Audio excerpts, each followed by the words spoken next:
Good evening, everybody. This is Rip Stalvey with the American Poultry Association, and we are live from the APA's annual meeting at our national meet. They are a little bit running a little bit behind schedule. They have the live auction is still ongoing, so I thought I'd just let you in on what that's all about. So hang on here just a second. We'll bring them in.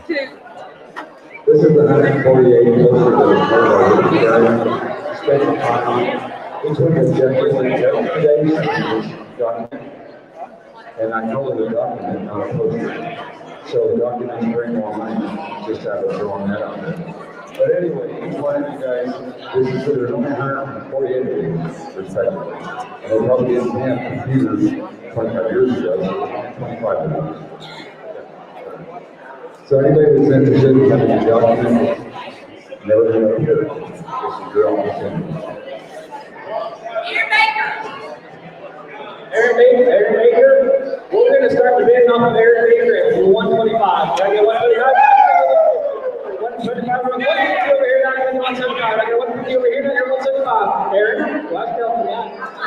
She was 125. Now I got 300. I got 300 over here, not going to 325. I got 300 over here, not going to 325. I got 300 over here, and I got 325. You're not 300. Yeah!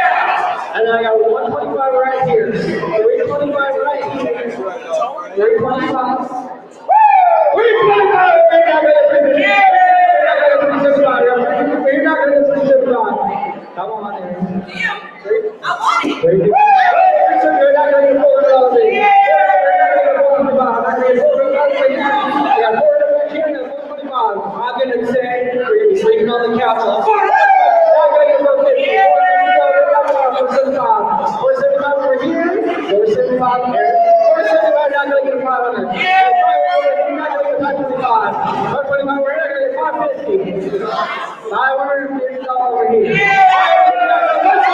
Not going to get a $600 bid. Folks, apparently somehow we sent out a bad link. The link that some of you are trying to join this program is not valid for that. The link they sent out was for the broadcast studio. You can't see or hear the entire show from there. You need to watch it either on our YouTube channel, American Poultry Association, or the American Poultry Association's Facebook page. Thank you very much, and sorry for the inconvenience. $2,500. $2,000 bid. I got 2,000. You're not going to get a $2,500 bid.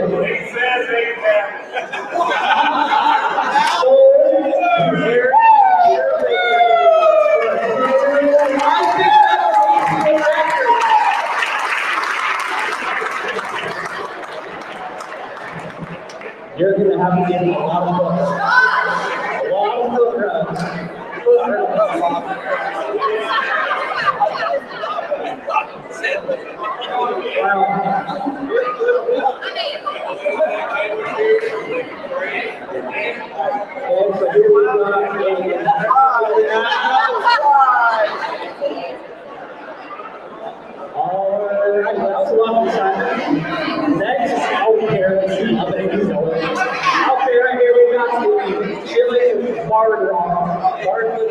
We will start this off at $100. Get 100 here, not going to get 125. Get 100 here, not going to get 125. 125, not going to get 150. $150 bid, get 150. Over here, 200. I get 225, I get 225. I get 225, not going to get 250. How about lunch? Is anybody here want this? You guys be pretty quiet. Dr. Riddle. Bridget. You want some autograph pictures? Okay. Right here, I get 225. Right here, 225. 225. Here, I get 225. 220 here, not going to get 250. 225, not going to get 250. Come on, Dad. 250, not going to get 275. All right, 250 here, not going to get 250. How much? 60. No, 260, okay. I got 260 up here. I got to get 280. I got 260 back in, and I get 280. 280 over here, Dustin Drake. Dog got 280 over here. 280 50 over here, and I gotta get 290. It's the bar drop.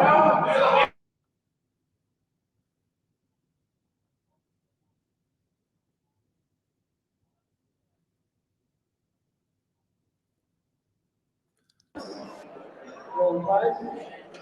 So we can say, oh, $300 right there. I go, oh, and that's not like guaranteed on the trailer here. Ouch, I got $300 right here. Cassandra gonna get 301. 301, and I gotta get 35. 305.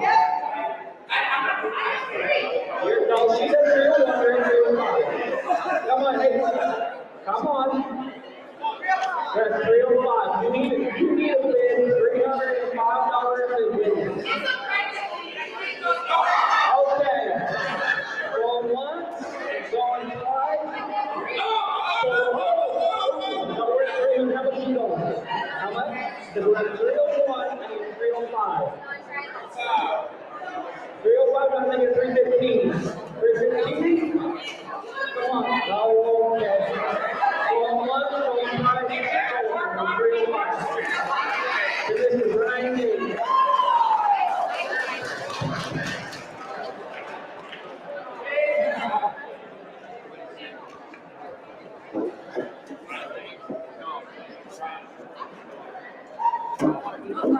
So we got another video here. This is the 1999 is the first engine. The standard is as old as me, because that's the year I was born. That's a damn old standard. All right, now we'll start out this time. $125? 200, I got a $200, I got a $225, I got a $200, I got a $225. This is also, There's stuff on out. this is Tom Durkee's standard, and it has been signed by Diane Jeffries, who was the original color artist for the standard, so it's kind of one of a kind. One of a kind, really always Are people on? That's pretty damn good. All right, I got a $200, I can get 225. I got a $200, I can get 225. I got a $200, I can get 25. What about 215? Okay, give us a second.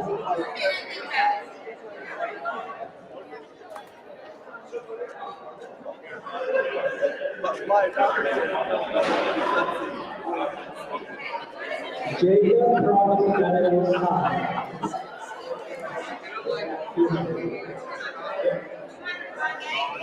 Now, Justin Jacob. We're at 200. Well, we're at 200. Okay, here's the picture. Right? Oh, wow, we have a friend. Yeah, we don't find one of those ever. It's got to be at least where, well, let's say we got 200 over here, can I get a 225?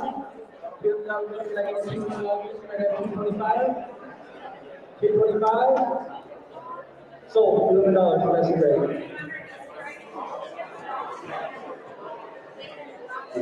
Mark, you gotta take it. That's a wrong price.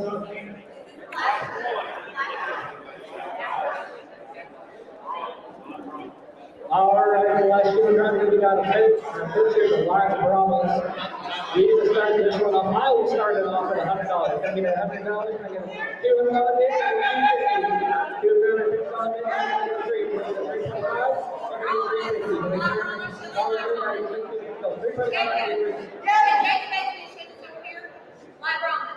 Black Brown back here. Got $350 bid.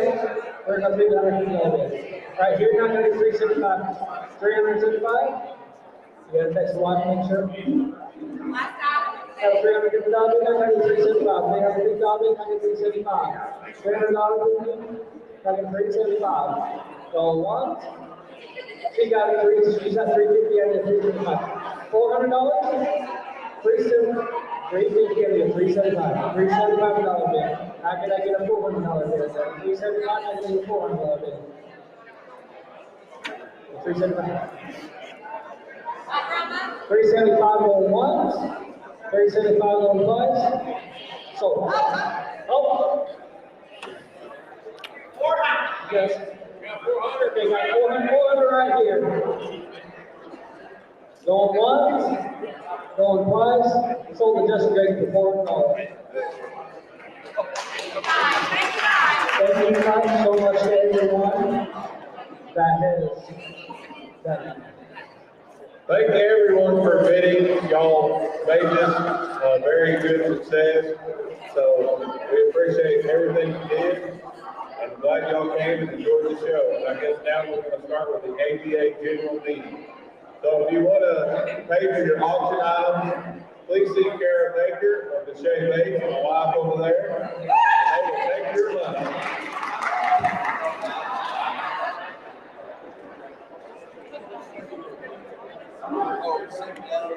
By our mom, the one on the end, the one that's blue on the end. She's back there. The blue shit on the end. The one next to her is his mom. Oh, all right. The Honorees dad.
I don't know. That's like most of the water.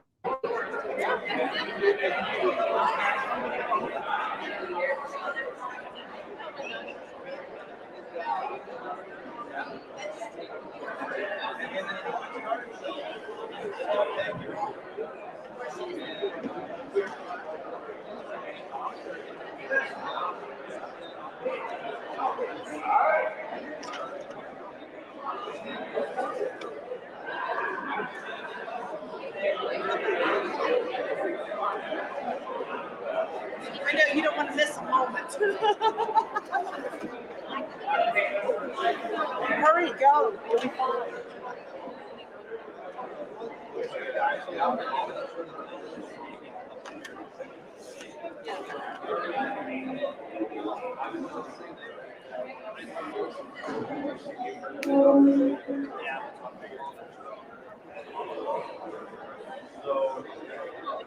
He's kind of something, but we're down here to enjoy people and visit and.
General Meeting 2001, APA General Meeting to order.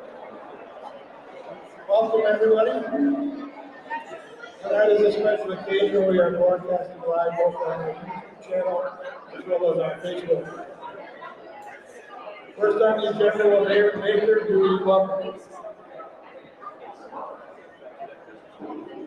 On behalf of the American Poultry Association and the Heart of the Ozarks Poultry Association, thank you guys for attending the 148th APA annual meeting.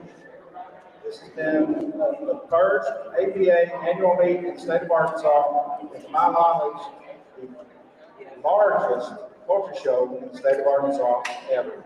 It is. Thank you all for attending.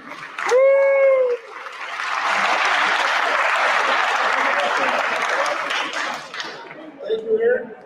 Next is the roll call of officers. Mr. Atkins. APA President Mark Podway, Present.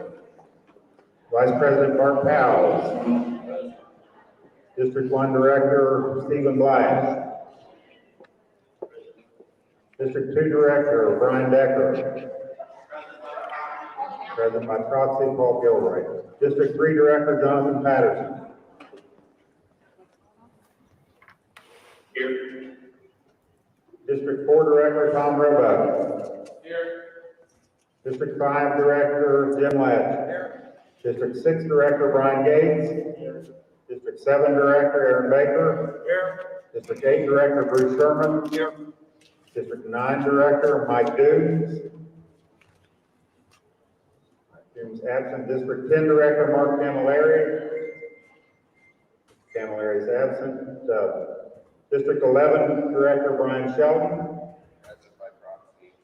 Present by proxy Calvin McLeod. District 12 Director Matt Ulrich. District Director at Large John Monaco. Here. And I'm present as APA Secretary. Joe Burks, Assistant APA Secretary. Here. That concludes the roll call. I will, while you're doing the honorees, send some sheets around for the folks to sign in, just so we have a record of the APA members that were present. Very good, thank you. Next on the agenda is the recognition of honorees. The chair of the honoree committee, Sam Rush, will do the presentation.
Thank you for your patience. I'm just coming out of this COVID-19 activity, as you can tell from my attire and my hair. And I'm just pleased to be able to come to this annual meeting and do our honorary presentations. We have a pretty long list tonight, so if you'll bear with me, I'll do my best to read these swift and prodigious. First honoree up will be Erling Butch Gunderson. And I was raised on a dairy farm in southern Wisconsin. You gotta imagine that I'm American. I was raised on a dairy farm in southern Wisconsin. I was the oldest of 6 children. My only interest was showing dairy cattle at this time. In high school, I was asked to be part of the FFA Baby Animal Farm Security Team. I met Rich Doubleton of the Fort Winnebago Poultry Club, and this introduced me to the poultry world. The 4 years of FFA expanded my life in many ways, as Top Breed Hand Award, Corn Growers Award, Columbia County Holstein Boy 1968, and chapter president my senior year. I attended UW Farm and Industry Short Course 1968 and 69.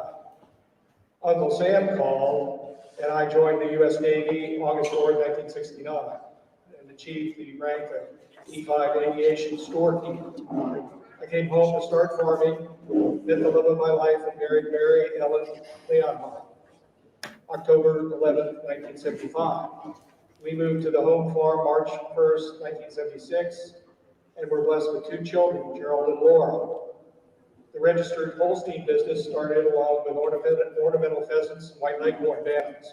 In 1987, the Fair Board asked me to take over the poultry superintendent.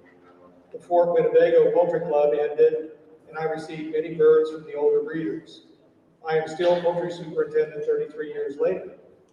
In 1990, the Fair Board asked me to join the board, and I retired in 2020 after 20 years. We started showing in 1988 at the county fair and state fair. My son Jerry won grand at the county fair and grand champion bantam at the Wisconsin State Fair on a white leghorn bantam, Ken Cook line. I joined the APA. Under the advice of local fair judges, I became a county fair judge of poultry in 1995. I have done 10 to 12 fairs every year for 25 years and still love it. In the following years, we purchased Plymouth Rock chicks from Bill Kruger and showed together with Ed Paul Ashburn. We also started with Blue Andalusians, the Daughter's Choice, and we still have them 33 years later, and I showed 2 hens today. While showing, I was hanging out with waterfowl people and soon became one. I met Rodney Hayes at the Minnesota show in the mid-90s, and they had lots of waterfowl and dairy cattle. Best friends we are forever. Also met Dwayne Urch and got chicks several years for 4-H kids. Many waterfowl people in the Midwest, my waterfowl interest expanded, and brown Africans and American buckies moved in with Pekins and Bruins. I received my Master's Exhibitor Award number 536 in 2002, and I entered the judges program in 2003, and in 2006 became APA General License Judge. One of many highlights of my life is judging all over USA and Canada. I love talking to breeders and exhibitors about their breeds, makes a better judgment. In 2003, Dwayne Urch thought about retiring from the APA board, asked if I would run for his spot. I said yes and would run for District 5 Director from 2004 to 2008, and then I was Vice President from 2009 to 2013.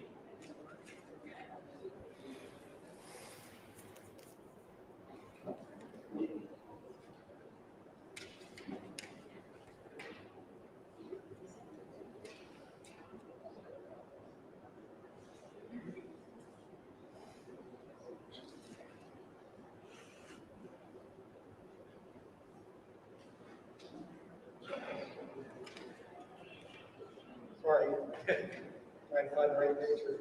In 2004, the Wisconsin International Poultry Club moved from Janesville to its new home in Portage, Wisconsin. I served as the club's president for 17 years and still serving as show superintendent over 25 years. I still love raising and showing poultry. Poultry people are my best friends. I would like to thank the APA board for the nomination of this honor. I would also like to thank the membership for their support. Which membership?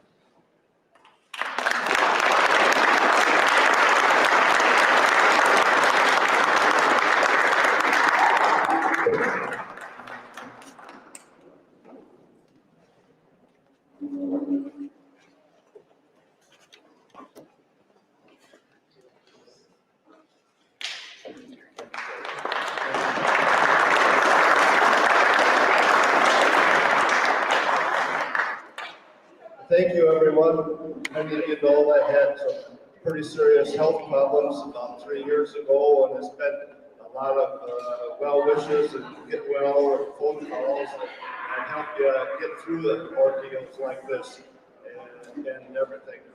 Kind of surprised today. First, I'd like to recognize Doris Robinson as the youth program leader of the APA. I've been a disciple of hers for many years, and as many of you know, Wisconsin has quite a large youth program, one of the largest and most active in the country. And I have a couple of young ladies that are here today with Katie and Elspeth. Please stand. And they were here. They are students at the University of Arkansas, which they're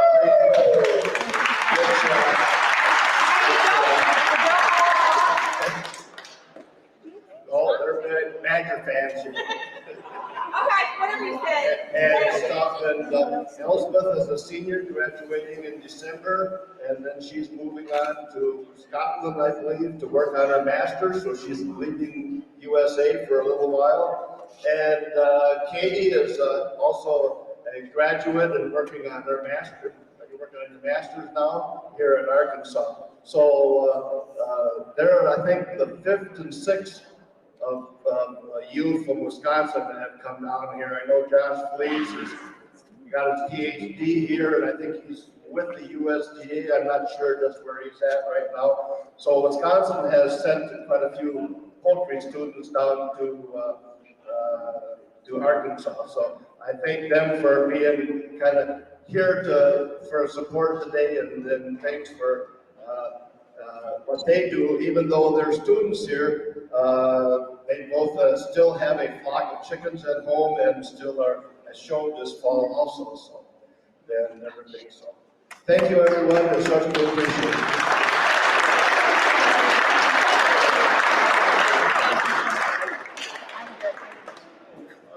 Our next honoree who's here with us is Rodney L. Hayes.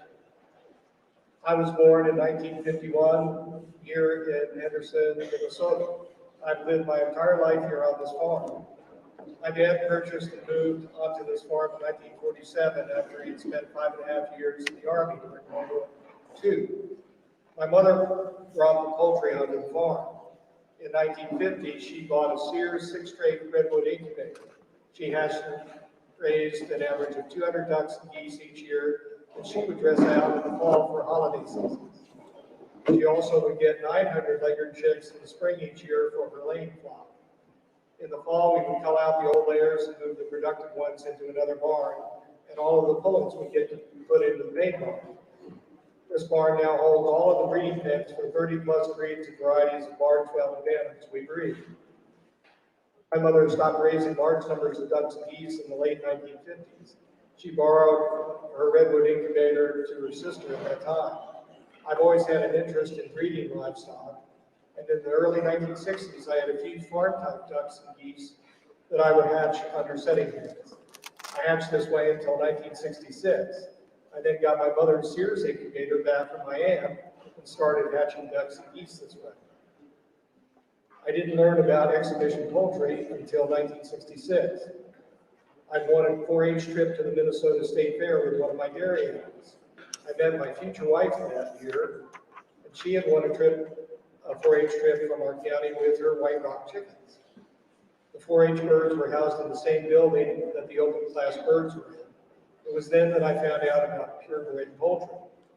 I fell in love with the Dewlap Toulouse and the Bruins, and every year after that I would check out the open class birds at the Minnesota State Fair. I graduated at 17 years old in 1969. I turned 18 in August, and my draft lottery number was 101. So I decided to sign up on my own in September, and I was sworn in on December 5th, 1969. I got out in December 1975, and I then bought myself some Rowan breeders and Dewlap Toulouse goslings the next spring, and have bred and raised android poultry ever since. I started out with waterfowl, and not long after I got into chickens. My first breed of chickens were large and banded silver-laced Wyandottes, and I still love them to this day. I've bred and raised just about every breed and variety of waterfowl, with many varieties of Wyandottes, Leghorns, Reds, Hamburgs, and others over the years. I was fortunate during my early years to meet and become friends with some of the people who I consider the best poultrymen at the time. They all taught me different things about waterfowl and chickens. Edwin J. Ivey, Norman Kardosh, Francis Dovinger, Gary Rail, Harold Halbach, Gerald Donnelly, Harold Comfort, Richard Fox, Walt Leonard, Lou Cunningham, Dr. Alan Frericks, Carol Sherraw, John Wunderlich, C.E. Gilliland, Herb Holtz, John Till, George Till, James Till, Don Roscoe, and Don Roscoe was my main mentor. The phone calls that we would have in my earlier years, they were wonderful. Wayne Urch, Wilmar Warworth, Henry Clay, Mark Coulter, all of them were great poultrymen, and they taught me a lot about the finer points of type. Several of them convinced me to go for my APA waterfowl license, which I got in 1987. When my 6 kids were younger, my wife, kids, and I would show a lot of poultry. We would coop in about 250 birds at the show. And as the kids got older, my wife and myself too, we slowed down and then stopped showing for a while. Now my 2 sons, Daniel and Cody, have resumed showing birds. Without my wife and my kids, I would never have gotten as far as I did with poultry. Over the years, I've bred a lot of cattle and Holsteins, Ayrshires, Jerseys, milking Shorthorns, and spot hogs. I enjoy genetics and putting matings together. But all in all, the poultry has been the most welcoming. The people have become better friends and are more like family to us. Over the years, I've worked on getting 3 new varieties of waterfowl admitted into the APA skin: the white Africans, snowy mallards, and the buff. We are currently working on buff chinas and snowy runners. I'd like to thank the APA for this honor. It was something I never imagined I'd getting. Thank you, Rodney Hayes.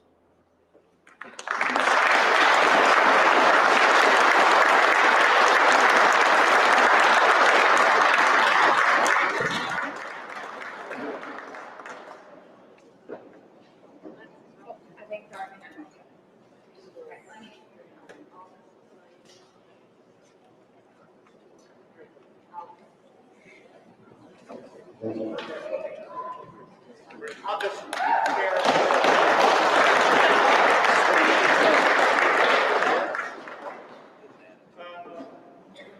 Actually, it's almost a month ago. Rodney sent me an email, and he was just noting that he was very appreciative of the honor, and he wondered if I were, or who was the one that nominated him. I've actually taken a little bit of pride in my process of doing the honors committee, and really taking a hard look back at some of the historical members of the APA and make sure that we don't miss anybody who's contributed to our association.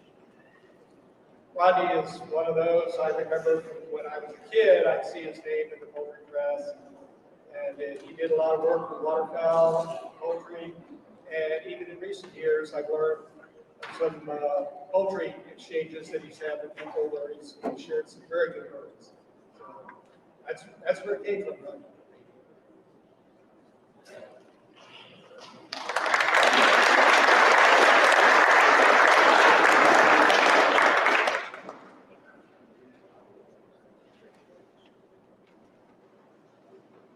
Our next honoree is not with us tonight, but I want to read the profile for Mike Gilbert. I've actually had a fair number of dealings with Mike Gilbert.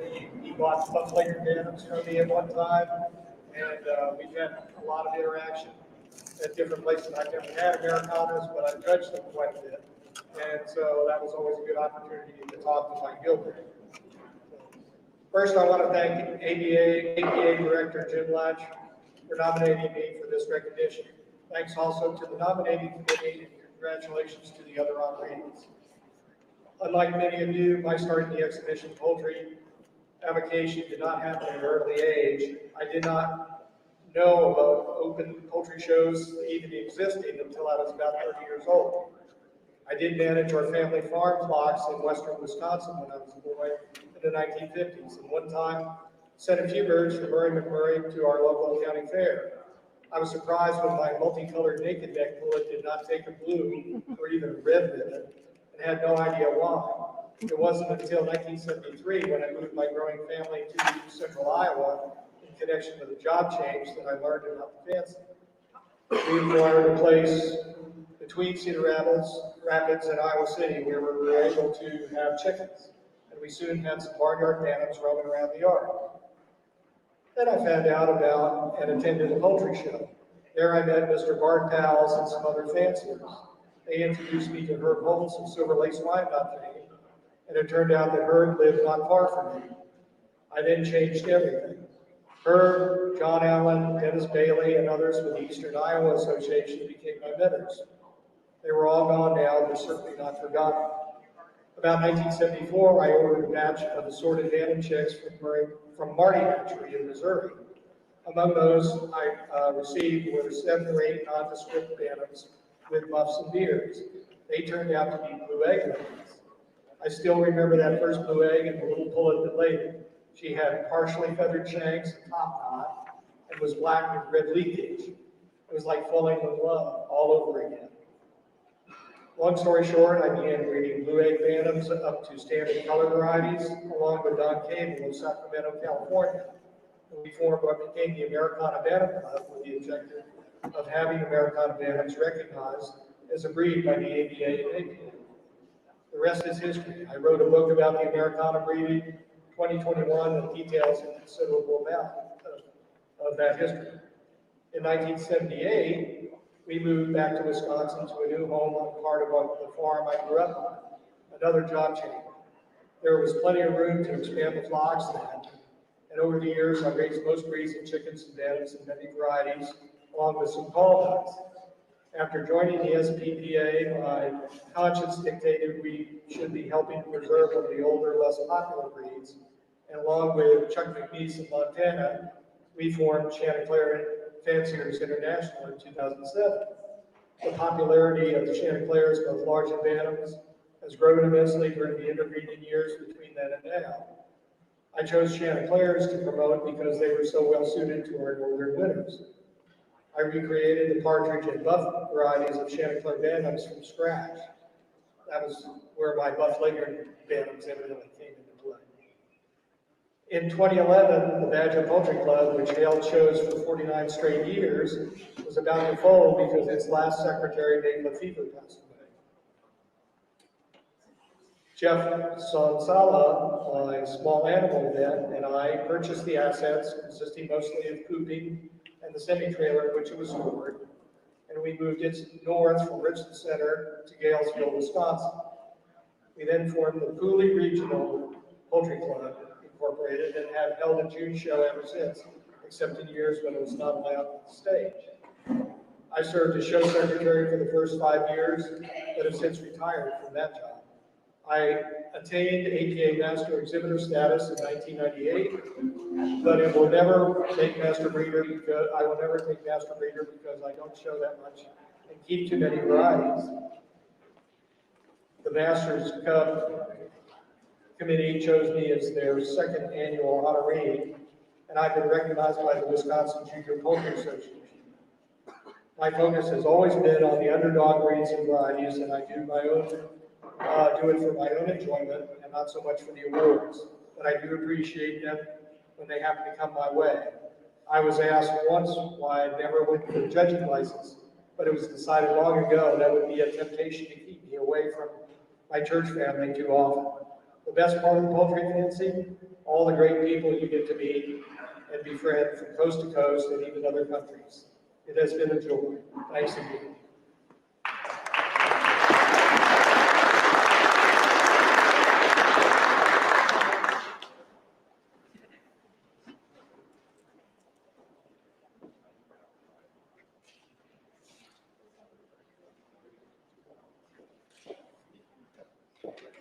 Next honoree I will read is for Lou Horton.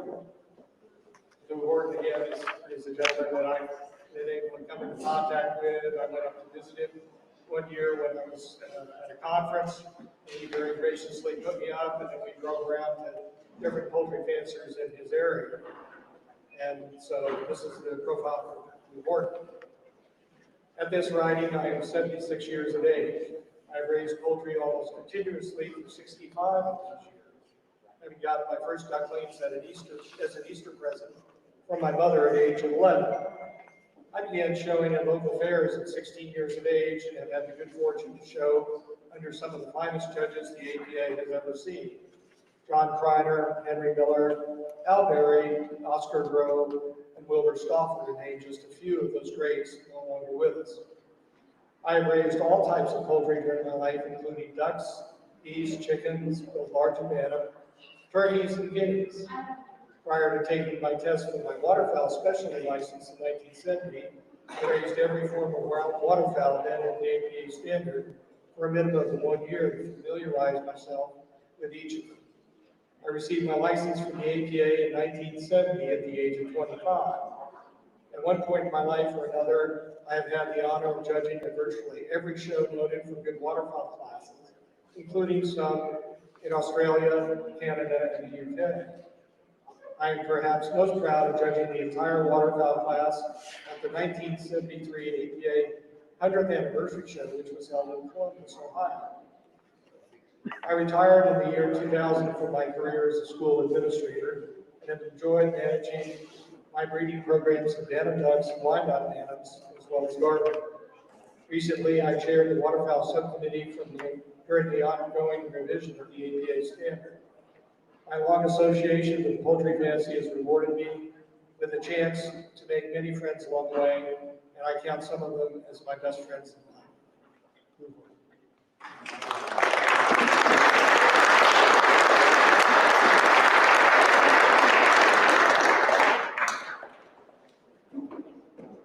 Now for our final honoree, it's a little bit outside the box, and I think it may be surprising to people, but a very deserving member of the APA. John Smith from Kansas. I want to thank the Board of Directors and the Honors Committee of the American Poultry Association for selecting me to be an honoree for the 2021 annual meeting. Thank you. My interest in feathered creatures began in 1952, when at the age of 15, I got some ring-neck chicks from the feed store in Marion, Kansas. I added other pheasant species and francolin species in my growing collection. When it came time for me to serve in the Army, my parents cared for my birds, which now included several varieties of bantams and standard grown reds. During the 1950s and 60s, I showed poultry at the American Royal in Kansas City, Missouri, and at the Kansas State Fair. In 1981, I married my wife, Terry. I have 2 daughters from her previous marriage, and she had 1 daughter from her previous marriage. When we moved to our farm in Bucyrus, Kansas, I resumed raising birds. In the 1980s, I showed BD Red Old English at the Johnson and Miami County Fairs. Over the years, I've kept many varieties of poultry, including Black Sumatra, Cubalea, Malay, Black Copper Brands, Japanese, Modern Beams, Silkies, but I've never shown at sanctioned poultry shows because of my business.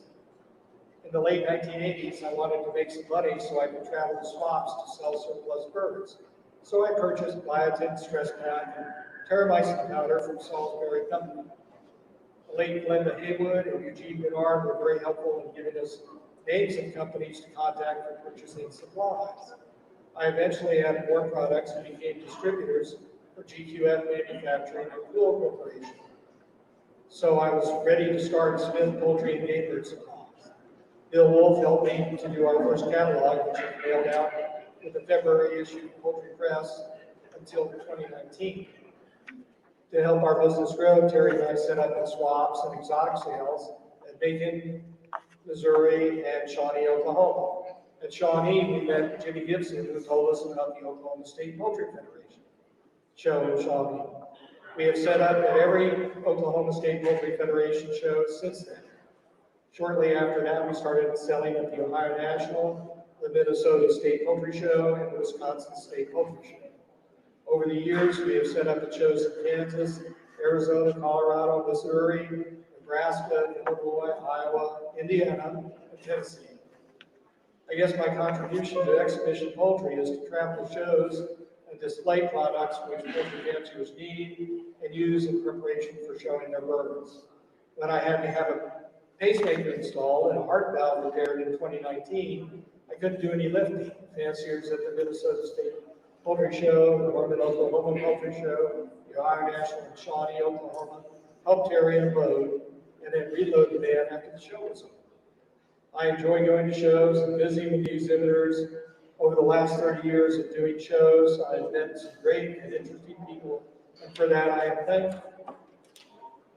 That is right up for John Smith, our poultry supplier. Note.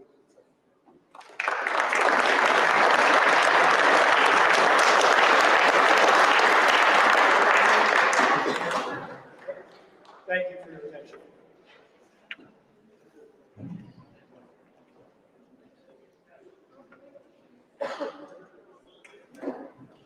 Next on the agenda is the approval of the minutes of the 2021 semi-annual general meeting. We're going to table those minutes and approve those at Newman, Georgia in February at the APA semi-annual, along with minutes from tonight's meeting after publication in the news and news. We'll move on to key committee reports. First up is the secretary's report as well as the financial report. Thank you, Mr. President. It's my privilege and pleasure to get to report to you folks as fellow APA members that our current membership stands at 3,517. And that is certainly the highest number of folks that we've had as members in recent memory. It's certainly the highest since I've been involved and involved as secretary. And perhaps it's the highest number from the history of the organization. So everyone's working very, very hard, both in terms of membership retention as well as recruiting new members. I'd like to especially thank Howard Davenport of Texas, who recruited over 100 members so far just in his own state. Also, very much appreciate the board hiring Jill as the assistant secretary. She's been a great help and doing a wonderful job. If you've been by the APA table, we do have some new apparel items, new sweatshirts, new hooded sweatshirts, and new polos. And those seem to be selling well and well received. I'd like to thank Stephanie Comer for doing the design work on those items. And as far as the financial report, pleased to report to you that the net income for 2021 so far is $84,210.53. 65% of that is due to increases in the value of the ETL funds that are managed by the ETL committee. Last thing I have to say to you is not a part of my secretary's report. Last year, the APA instituted a new scholarship program funded from the money we received from the estate of Dick Stevens of Virginia. We were able to, last year, to award one scholarship in the amount of $1,500, and one of the things we're doing in this show is a 50-50 drawing or split the pot drawing. We'll be doing that drawing about 9 o'clock in the morning, and we'd love for you to stop by and buy some more tickets at the table. Unless there are questions, that's my report.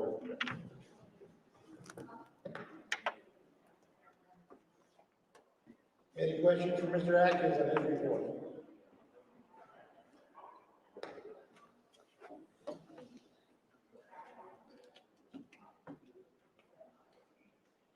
Next up, Assistant Secretary Jill Burks will give her report. Thank you. Hi everyone, I'm Jill Burks. I started as Assistant Secretary on September 1st of this year to assist Secretary Atkins with publishing the quarterly newsletter, writing columns for the poultry journals, taking meeting things, and responding to member correspondence. I already seen some articles from the Poultry Press. I'm looking forward to working with the board and assisting the members as needed. Thank you.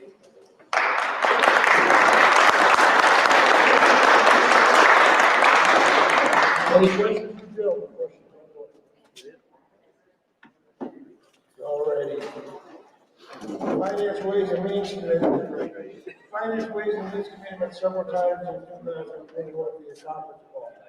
During those calls, we reviewed quarterly financials and any questions that we had concerning those financials were answered satisfactorily. The compilation report was completed and no irregularities were found in our finances. The Finance, Ways and Means Committee also built the 2022 budget, which was approved at last night's board meeting.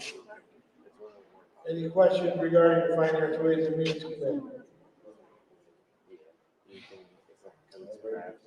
Next up is the standard revision.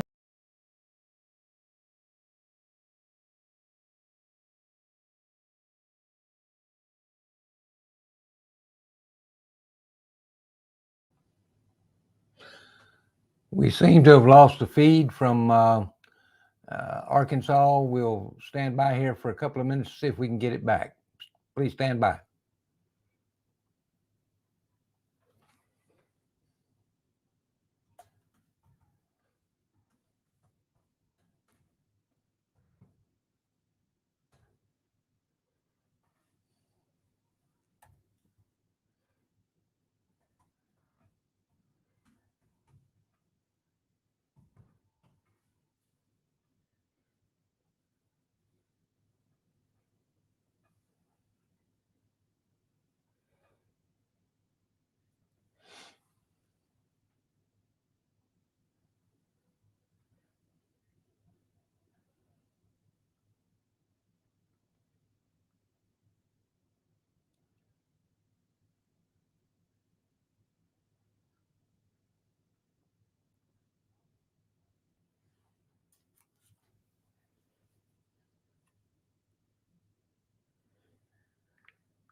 There we go. That listed the waterfall readers.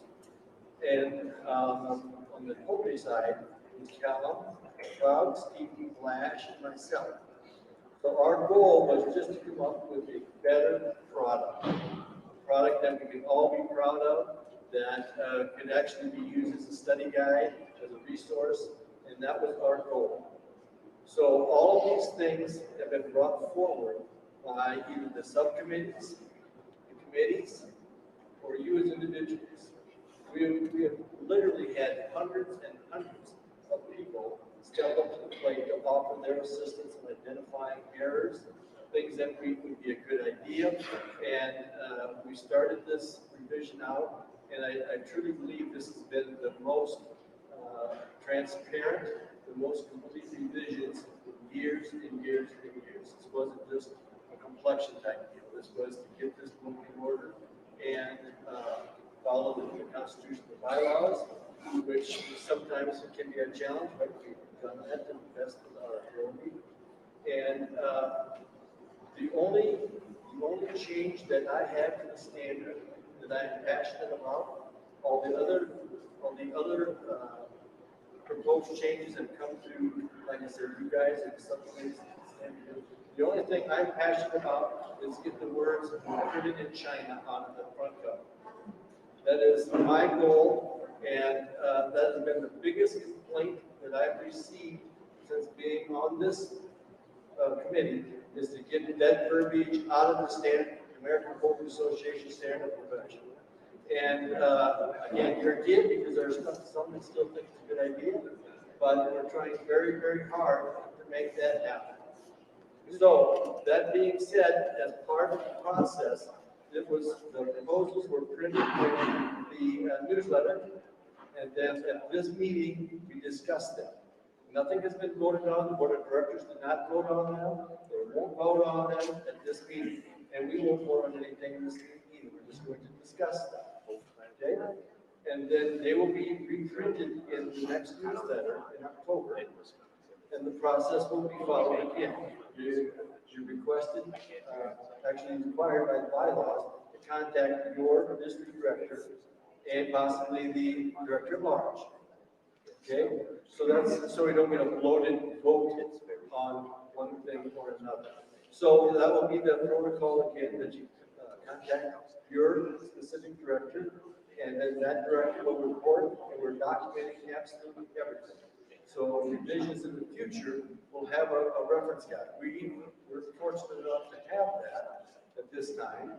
So we had zero research material available. So Callan took the load, he carried the brunt of this load, and we researched Japanese standards, British standards.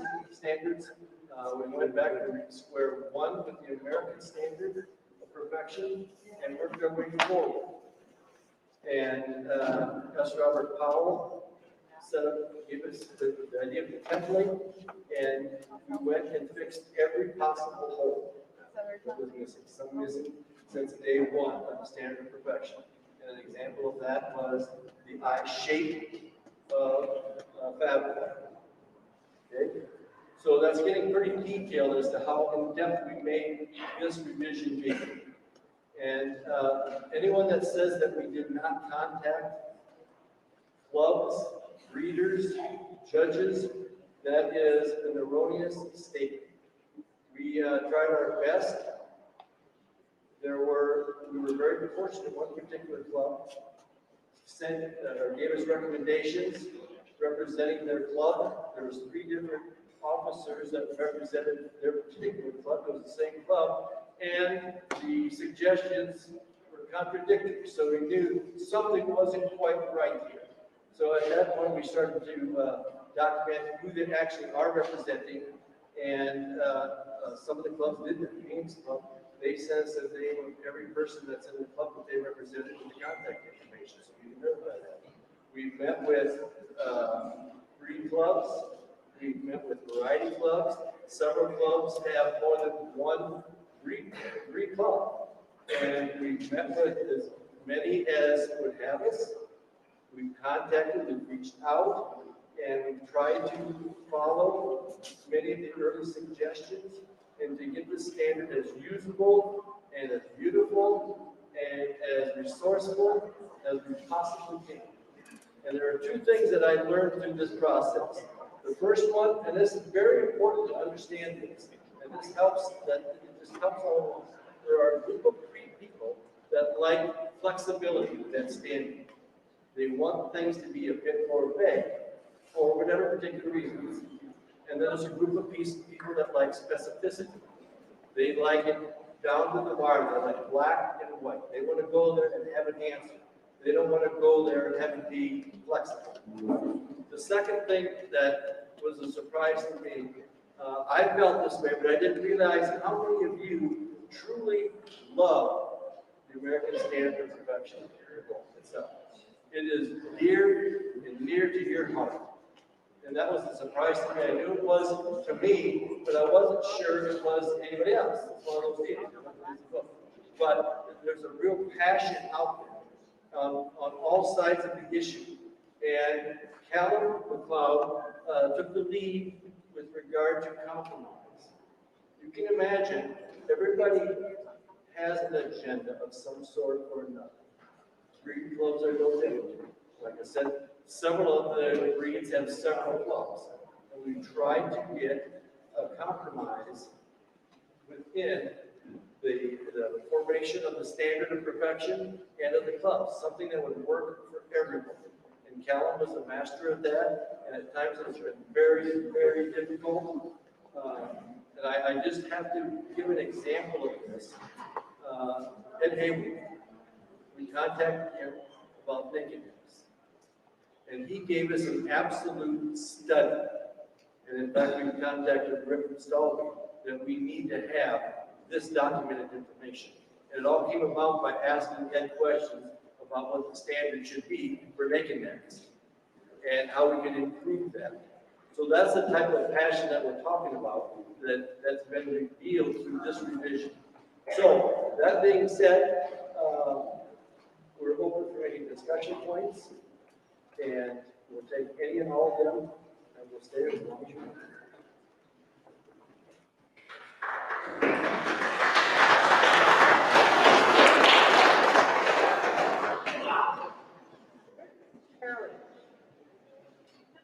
Angles come from, some of the waterfowl.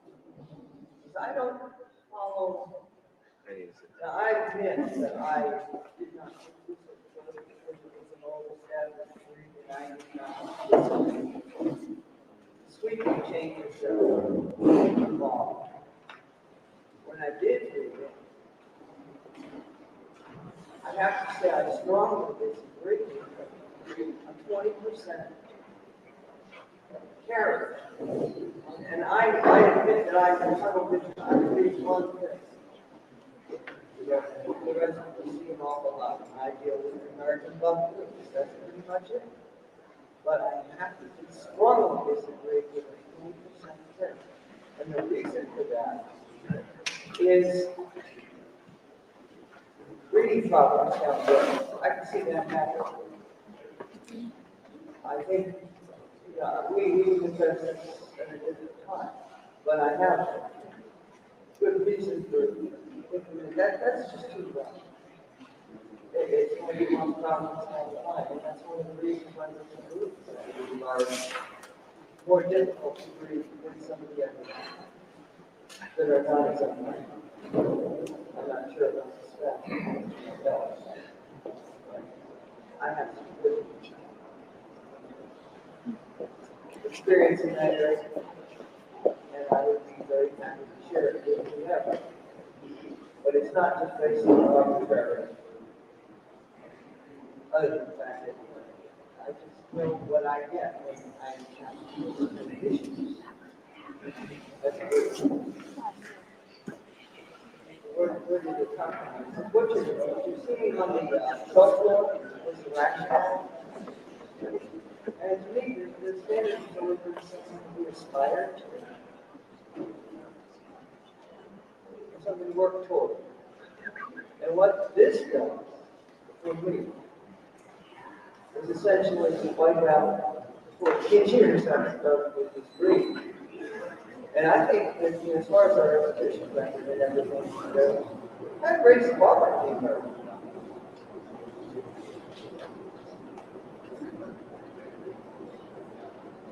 That's not I would really like a chance to talk to somebody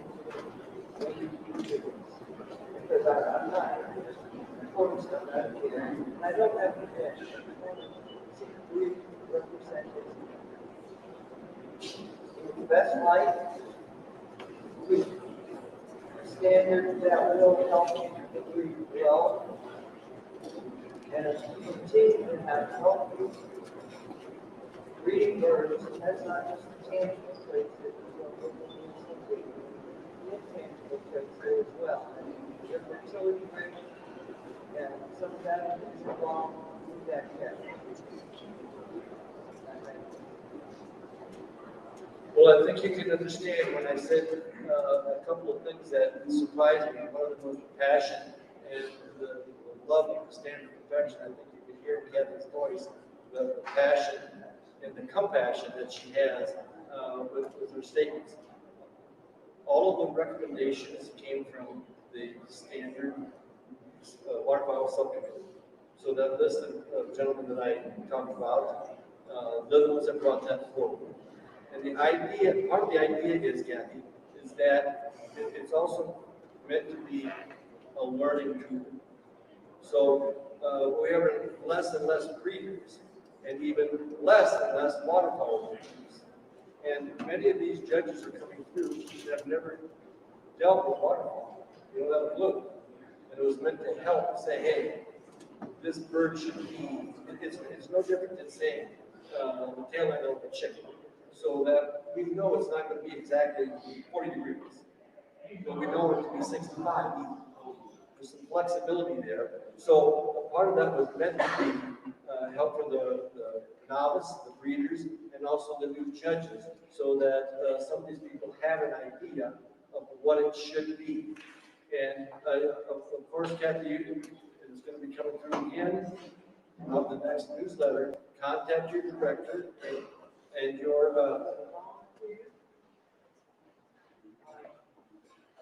whatever period of time now, or whoever, we are going to have to do direction. But I will also, if you are having, we're going to do some, coaching course, learning, judging, learning, or apprenticeship. Without the, I would arrange it for them to come out to my house.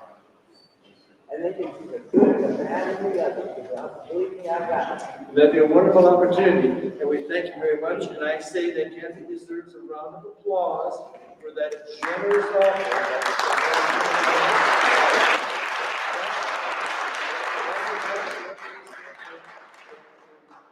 just so desperately need, especially for the new judges that are coming along and don't have as much waterfall experience as so many do, especially in the past. So thank you very much, and visit with us afterwards, and we'll be more than happy to take it. Are there any other questions? Yes. Wait a second.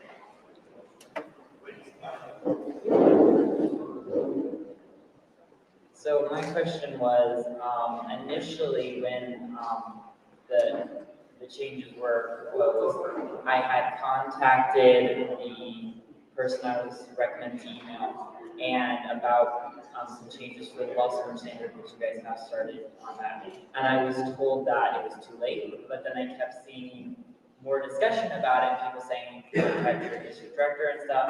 But every time I contacted someone, they kept saying it was too late to recommend changes. So I just, clarification on, is it too late to recommend changes? Can the Breed Club still submit some changes or clarification? And the current changes that are going on, is that still open for discussion?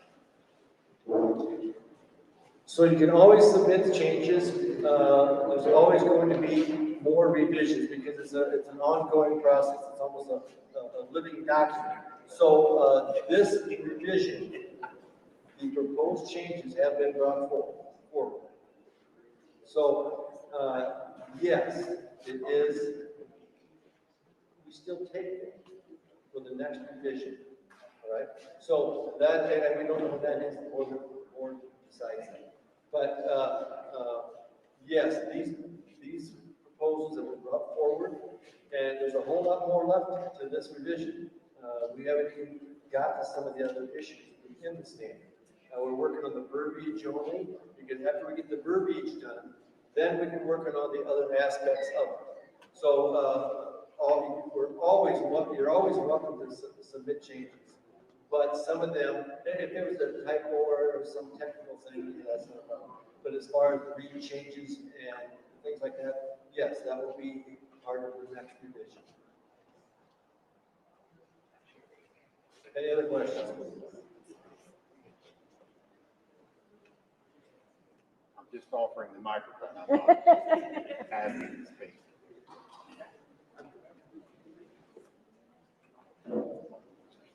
All right, so I'm a younger breeder of Honorees, and so the standard is pretty vague there. And I understand why there's a whole lot of time, but I would love to request more specificity.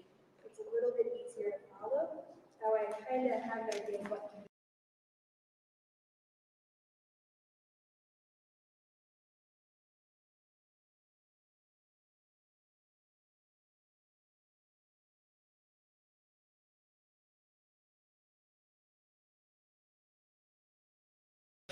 We need to take this opportunity to help the new and young. And I don't mean just to say young, because a lot of older senior people are new to this. They help them along to help decide what should be. So she's a prime example of exactly what we're talking about. And I think it's proof that the waterfowl subcommittee hit the nail on the head to try to get to that person. And the new judges and things say, hey, I don't know what this is supposed to be. Here's horizontal. What is that? And Rodney Hayes, he can tell you exactly what that is, right? And they're like, I know this one. You, some of the newer ones, don't, and it's meant to help as a guide, and then we visit with the breeders like Kathy to get it nailed down, okay? Any other questions, suggestions, or complaints?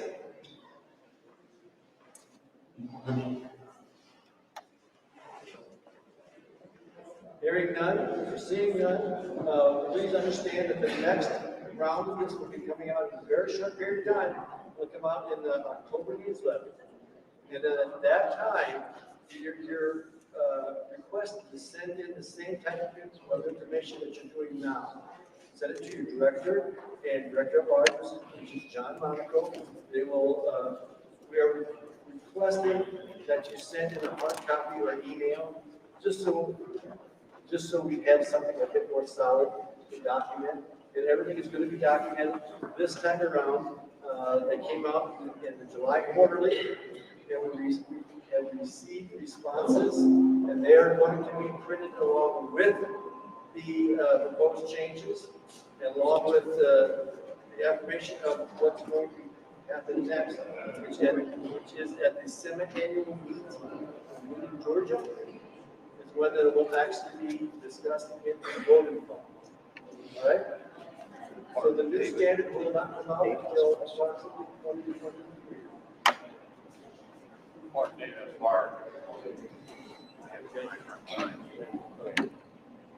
Yes, I do have a question in regards to the standard.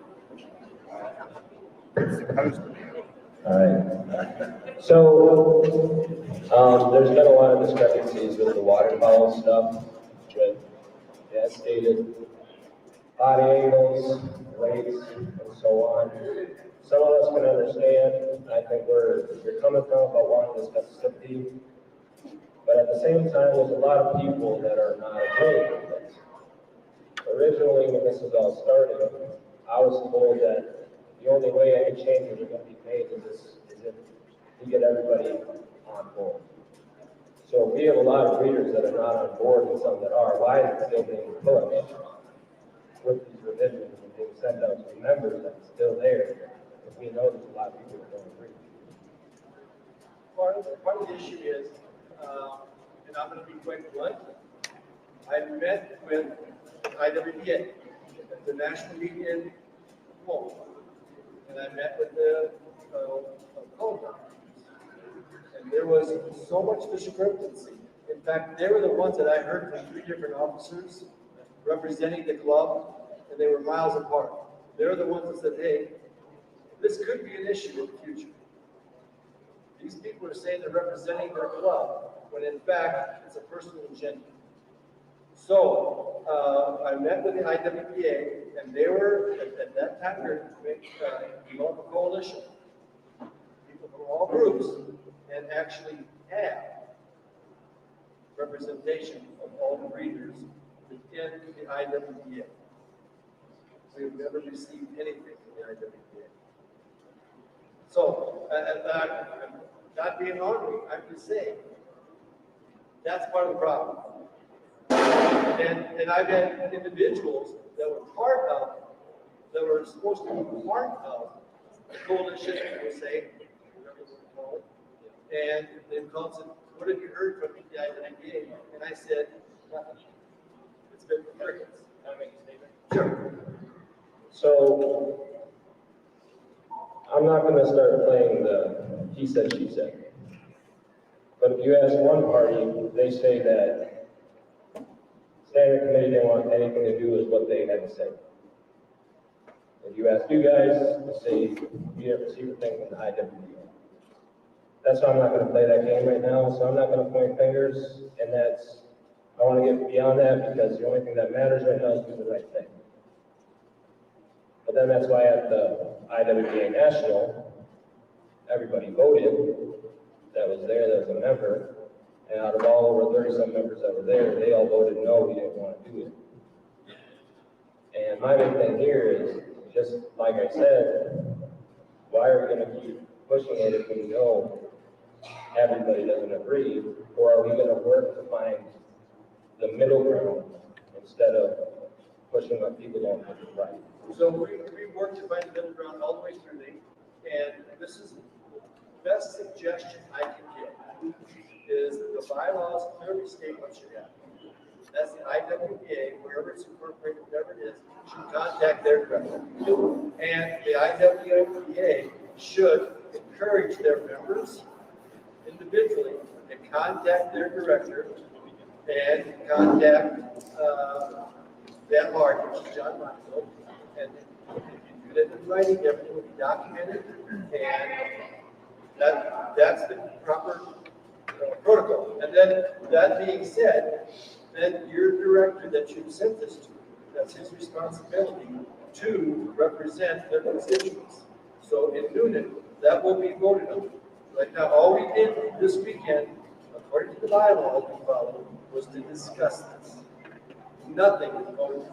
And that's been a real source of contention and confusion throughout the whole process. What is the process? And I think part of the confusion is this has been so transparent. This is, I think, this is real supposed to be the most transparent tradition in my lifetime. I mean, we released a pre-release. You know what I mean? We released a group of proposed changes before we did anything with it, so that everybody can look at it and say, hey, this is it. And I'll give you a prime example. We thought that the rate called female, you see very few pencil backs on a gray call female. So we said, you want laced. When we did that, specifically, we thought it helped the breeders, so that that bird that was on Champion Road had a better chance, because very few are pencil. But the majority of the breeders said, no, they want pencil. So that was a pencil. The Cochambeau breeders did not like at all that pre-release. We took all of that out. Cochambeau has not changed one iota. So we have been listening to the breeders, to the members, to the judges, but it has to be contacted correctly for that to really sink in. So again, have your membership and the club contact their directors and make sure that they send something to the director and not just hit them up with a show. And then everything will be documented, and you have another shot at all of this in 10 days. It's going to be sent out to everybody again. So that's the time to do that. And you can call the waterfall people and say, hey, you need to get hold of Joe Blow and send them or drop an email down the line and say, hey, we need to fix and be specific. Okay, and we have documented everything that we have received from the directors. So if there's nothing there you go. You know what I'm saying? So just make sure that they're following through correctly, and then it's documented, because you'll be able to see in 10 days every response that we receive from this release. Okay? I'm not really clear on what you're trying to say, because the membership is so diverse. Should the IWPA have basically the director at large? Because we were wondering if everybody just speaks their mind, you know, the same business you're talking.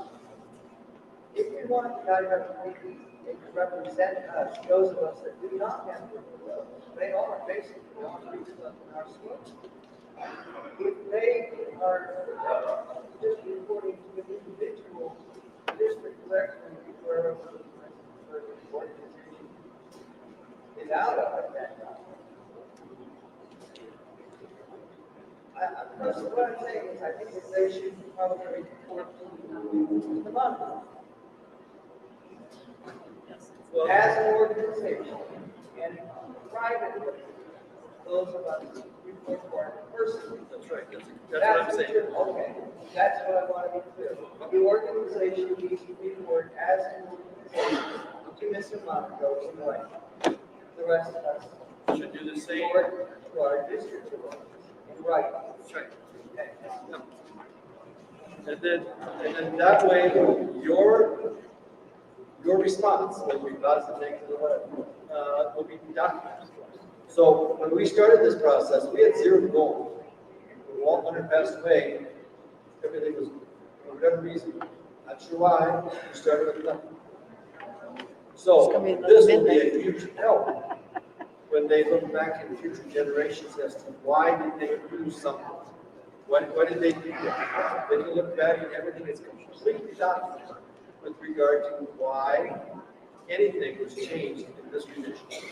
Okay? Whether it's to be make more uniformity with color or whatever, it's completely documented.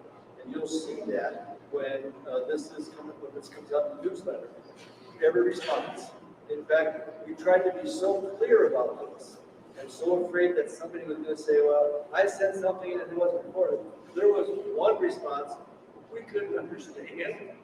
So there's an asterisk by it. Down the below it says, good luck, basically. Okay? So what we're trying to document absolutely everything. Right?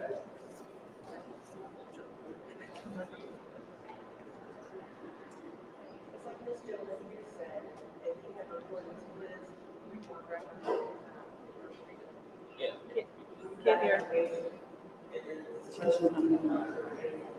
To say to eliminate that kind of phone that perhaps they go ahead and they were illegal, submit to their regional directors, and in turn, say maybe invitation or secretary.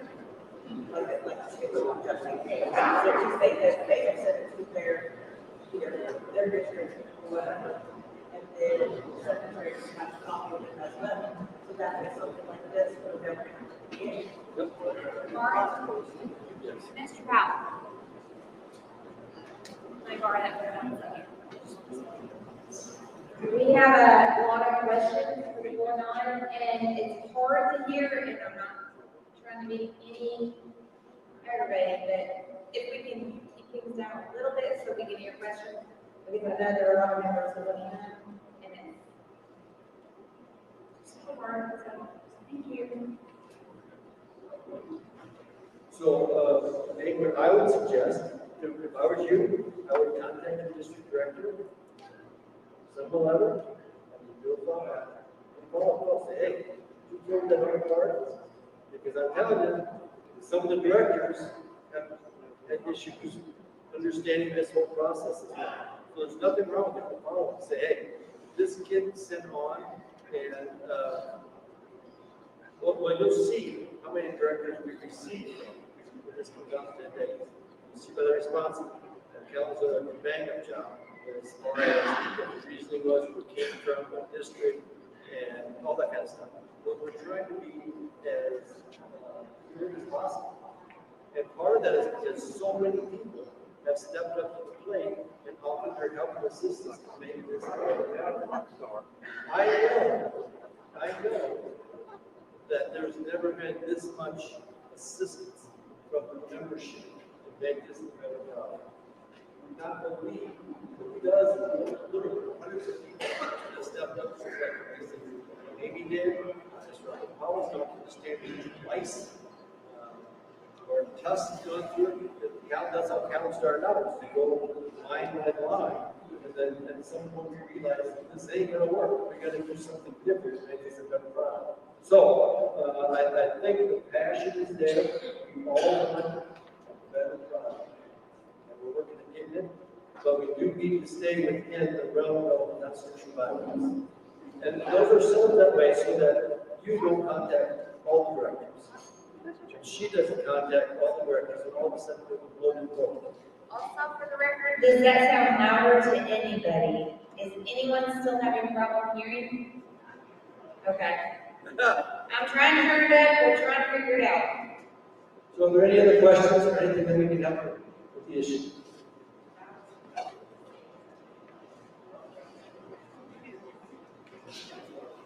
I will. I've got the microphone. I'm going to ask one question, and I want this to be more clear. Why are we going to change the standard of varieties? Why are we only going to change one variety and not varieties across America? Why are we specifically speaking out against weeding variety, certain breeds not seen across the board, or BB across the board, or black, or blue, of blue? Why are we looking at one variety of them?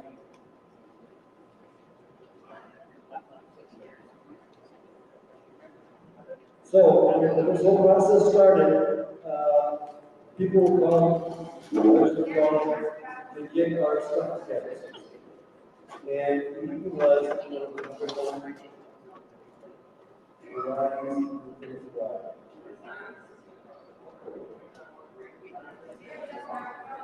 so we're picking up all the weeds varieties. So, we're trying to be consistent with, we had a ton of complaints about what is weed. So we're trying to find common ground. Something that is light yellow.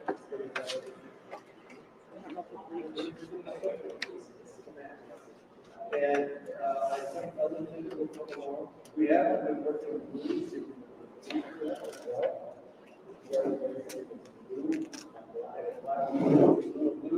So we are working with other devices. But the reason was that that's one of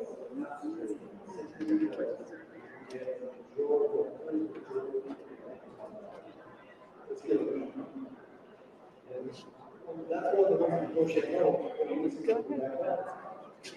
Negotiate out, we use the different. And there was a lot of argument about, the standard, the federal Japanese standard, and then British standard. There is no problem, Japanese standard, and the British standard, all that. So there's a lot of disinformation, and a lot of incorrect information out there with regard to what the standard committee and the subcommittees have been trying to do and what we haven't done. The same thing, we're trying our best, we're asking for as much help as we can get, we're getting this help, we're getting suggestions, we're getting offers to help make it a better product. And I think we're going to end up with something that's really. Yes, David. Get them quick. Okay, I will. So are there any other questions?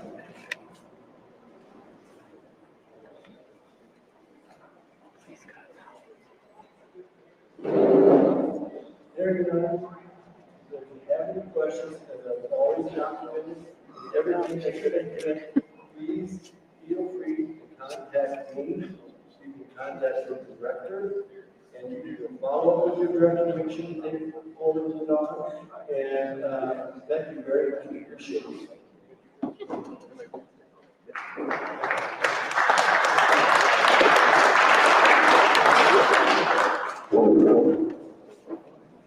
Thank you, Mark. Next up, Jonathan Dawson, with the Board of the Judge Licensing Committee.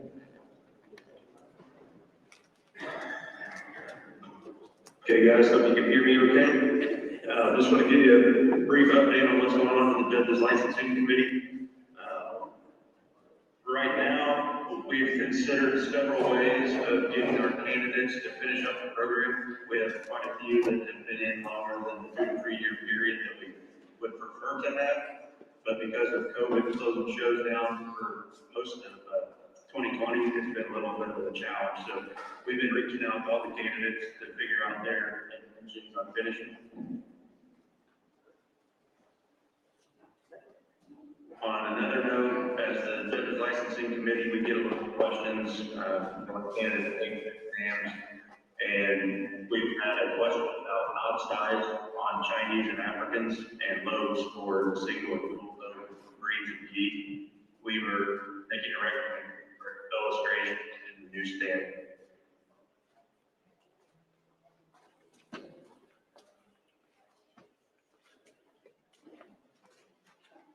Another issue we've had is candidates. Most of their shows have been closed down. Distance between shows is much greater.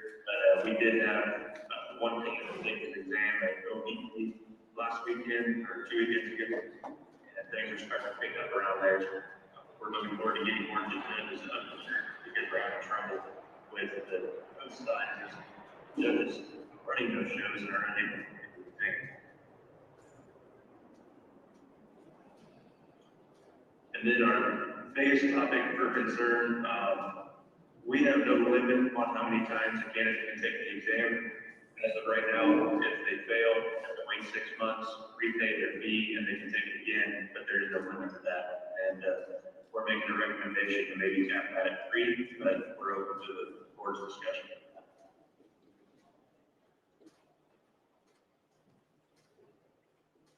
And that is all we have for our judges licensing committee update. Any questions for Jonathan on the judge licensing committee?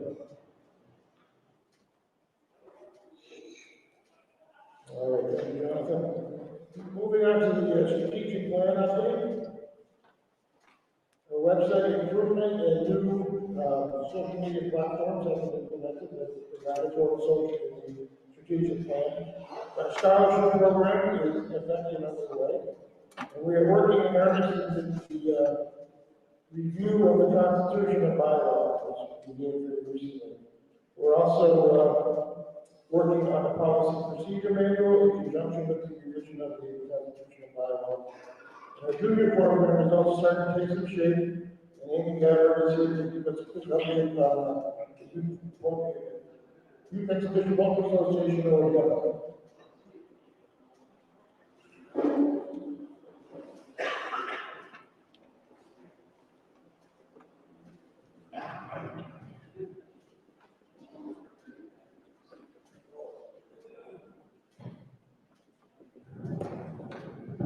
Thank you.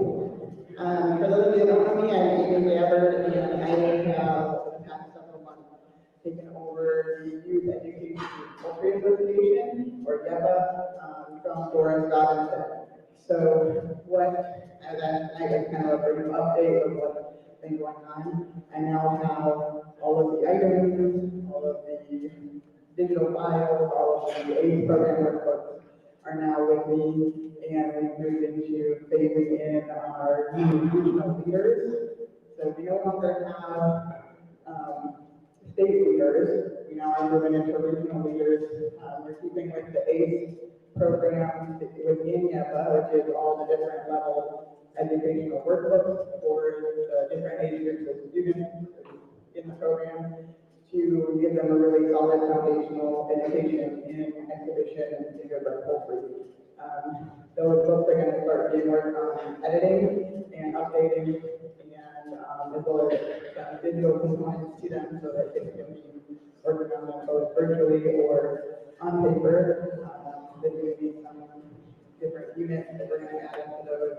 And we recently, actually just today, rolled out a new version of showmanship. So there's always been this YEPA showmanship going on. So changing the formatting of that so that it's a little bit more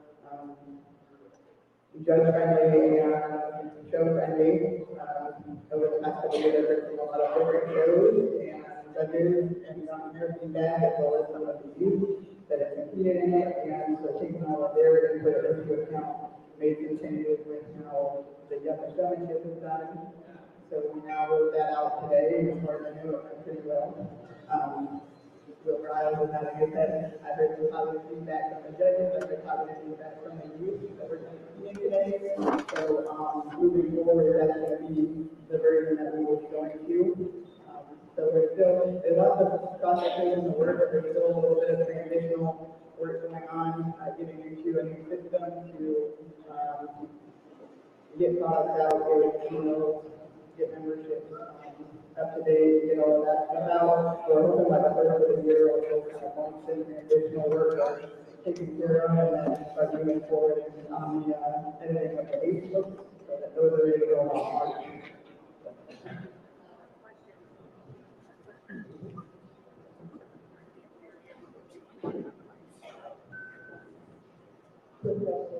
All the young graduates, especially groups, are interested in, and we will reconcile that to the numbers. The one thing that I'm involved in the case, for example, also the case, and the education material. So they make sure that those age restrictions, I I see 4-year-olds, almost all of them in 2-year-olds.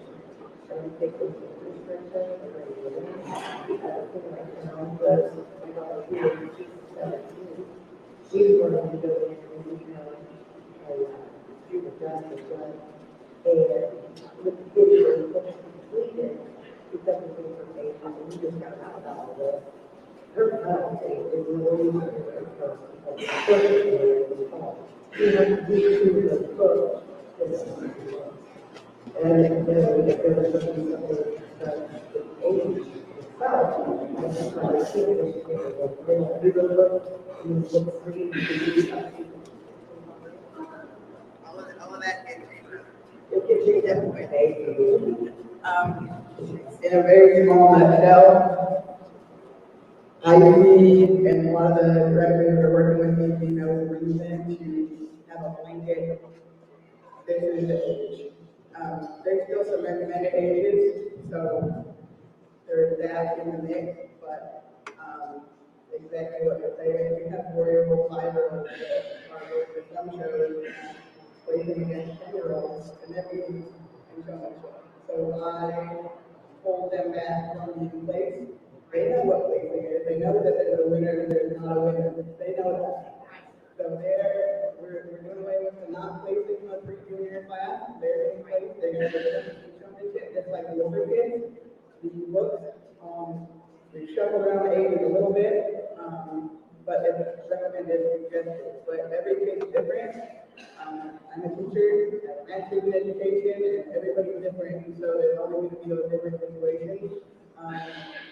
The older kids that are graduating, it's just one of those kind of case by case basis, but doing multiple books at the same time, getting them out of the way, moving on through the levels, all of that stuff is coming into play. We're kind of in that transition mode right now, rolling back. But email me.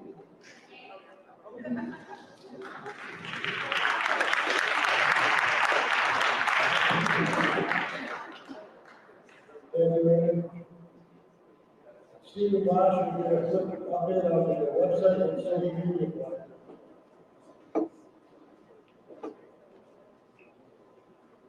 Thank you, Mark. So everyone had a chance to check out the new APA website. That we spent a lot of time, energy, many board members on the committee to try to get a website that's functional for all of our members, judges, and people alike. We've added a lot of information on there, and hope that everyone give us feedback on how to improve the website as we go forward. We're soliciting sponsorships and advertisements to help generate revenue for the APA, make a strong path going forward. We ask that you give us a little bit more time as we keep revamping the website to make it something that we're all very proud of and functional. And we hope to push the social media aspect of it, promote all the APA seminars going forward. Thank you. Thank you, Stephen. Any questions for Stephen? All right, next on the list is open discussion. Does anybody have anything they'd like to bring up before the board in the general meeting?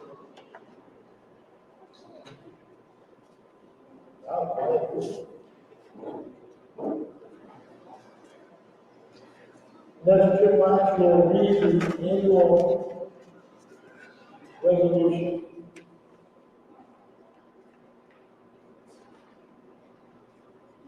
Whereas the American Poultry Association's 2021 annual meeting and convention has featured for the first time hosting of the APA annual meeting in the state of Arkansas with welcoming and enthusiastic hosts from the Heart of the Ozarks Poultry Association.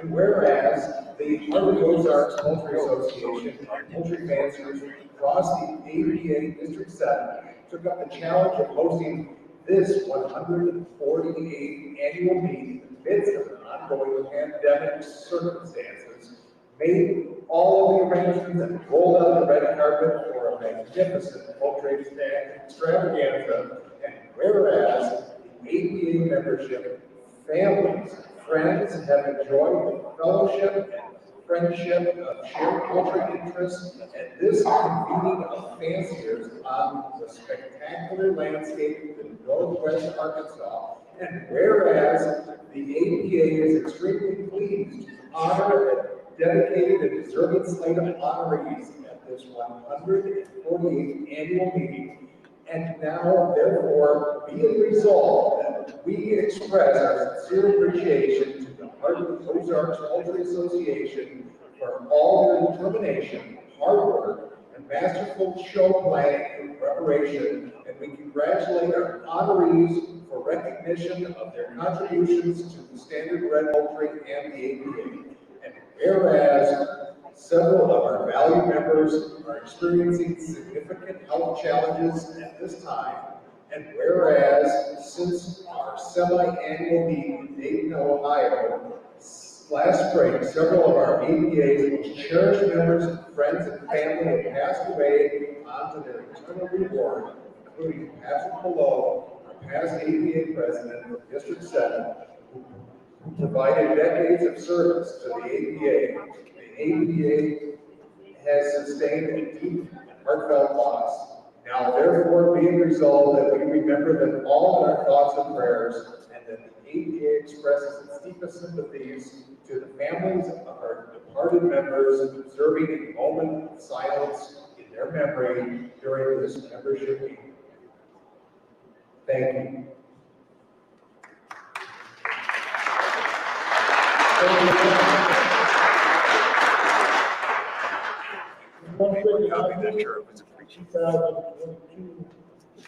APA semi-annual will be held at Living Georgia on February 19th and 20th. You guys can come out and join us for that. We will now entertain a motion to adjourn. I'll make that. Adjourn, there's a second in the back of Mr. Schiller. All in favor, signify by saying aye. Aye. Anybody opposed? Any abstentions? Thank you all for coming and participating. Well, that concludes our annual meeting from our national meet in Arkansas. I hope you enjoyed it. It was very informative. We did have a couple of technical snafus there. This is the first time we've tried anything like this. Jill was handling the broadcast duties out there in Arkansas, and I'm back here in Florida running the production end of things. So we appreciate you watching so much. We hope you enjoyed it, and we hope you will catch us on the very next APA Live that we do. Thanks.